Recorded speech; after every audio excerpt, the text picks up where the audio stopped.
The Enchanted Pig. Part 1. Once upon a time there lived a king who had 3 daughters. Now it happened that he had to go to battle. So he called his daughters and said to them, "My dear children, I'm obliged to go to the wars. The enemy is approaching us with a large army. It is a great grief to me to leave you all. During my absence, take care of yourselves and be good girls. Behave well and look after everything in the house. You may walk in the garden, and you may go into all the rooms in the palace, except the room at the back in the right-hand corner. Into that you must not enter, for harm would befall you." "You may keep your mind at ease, Father," they replied. "We have never been disobedient to you. Go in peace, and may heaven give you a glorious victory." When everything was ready for his departure, the king gave them the keys to all the rooms and reminded them once more of what he had said. His daughters kissed him on his hands with tears in their eyes and wished him prosperity, and he gave the eldest the keys. Now when the girls found themselves alone, they felt so sad and dull that they did not know what to do. So to pass the time, they decided to work for part of the day, to read for part of the day, and to enjoy themselves in the garden for part of the day. As long as they did this, all went well with them. But this happy state of things did not last long. Every day they grew more and more curious, and you will see what the end of that was. "Sisters," said the eldest princess, "all day long we sew and spin and read. We have been several days quite alone, and there is no corner of the garden that we have not explored.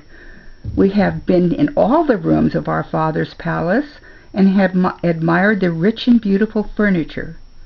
Why should we not go into the room that our father forbade us to enter?" "Sister," said the youngest, "I cannot think how you can tempt us to break our father's command. When he told us not to go into that room, he must have known what he was saying and have had a good reason for saying it."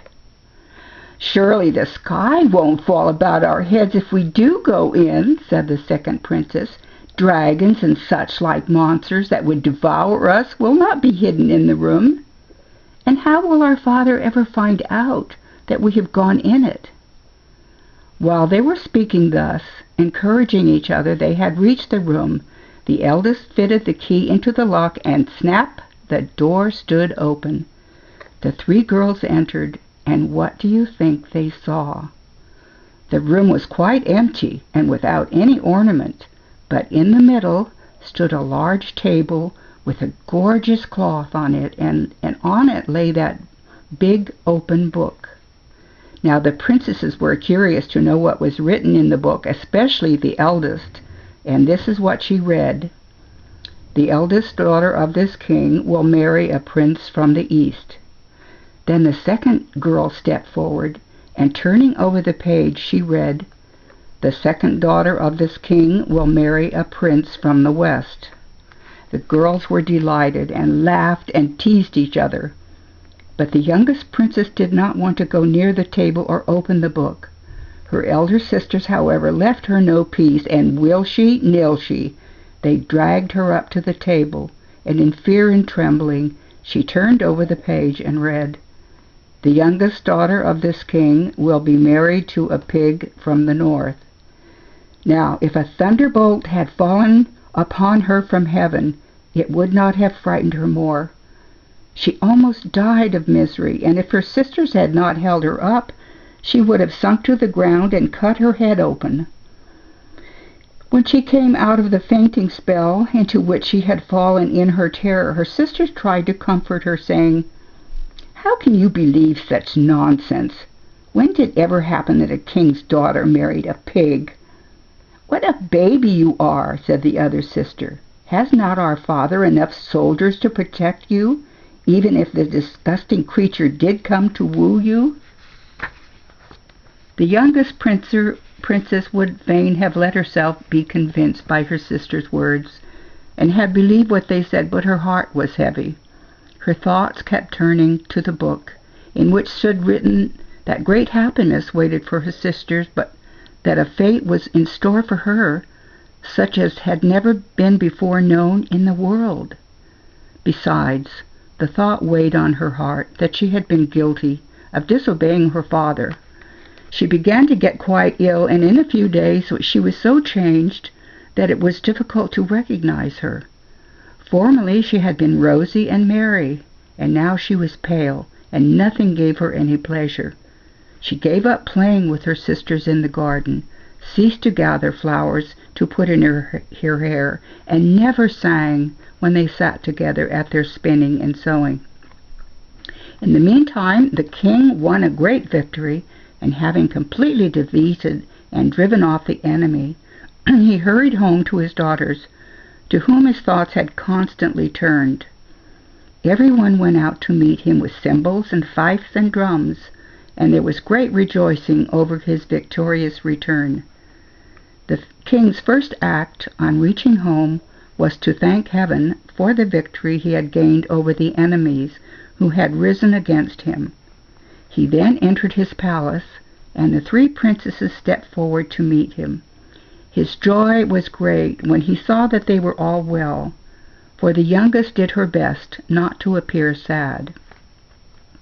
In spite of this, however, it was not long before the king noticed that his third daughter was getting very thin and sad-looking, and all of a sudden he felt as if a hot iron were entering his soul, for it flashed through his mind that she had disobeyed his word.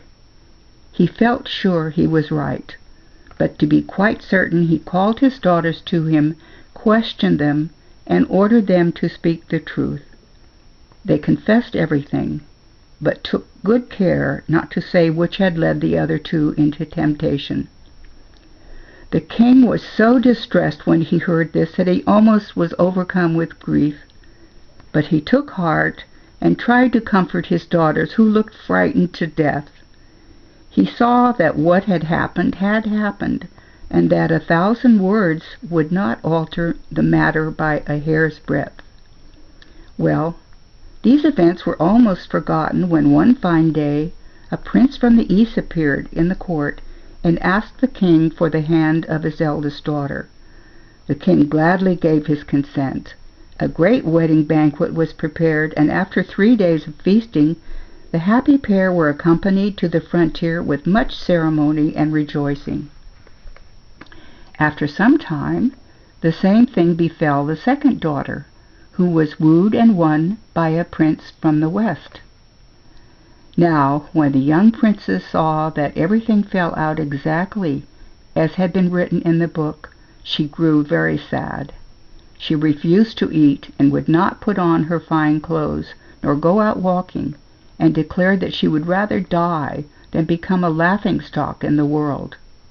But the king would not allow her to do anything so wrong, and he comforted her in every possible way. So the time passed, till lo and behold, one fine day, an enormous pig from the north walked into the palace, and going straight up to the king said, "Hail, O king! May your life be as prosperous and bright as sunrise on a clear day." "I am glad to see you well, friend," answered the king. "But what wind has brought you hither?" "I come a-wooing," replied the pig. Now the king was astonished to hear so fine a speech from a pig, and at once it occurred to him that something strange was the matter. He would gladly have turned the pig's thoughts to another direction, as he did not wish to give him the princess for a wife.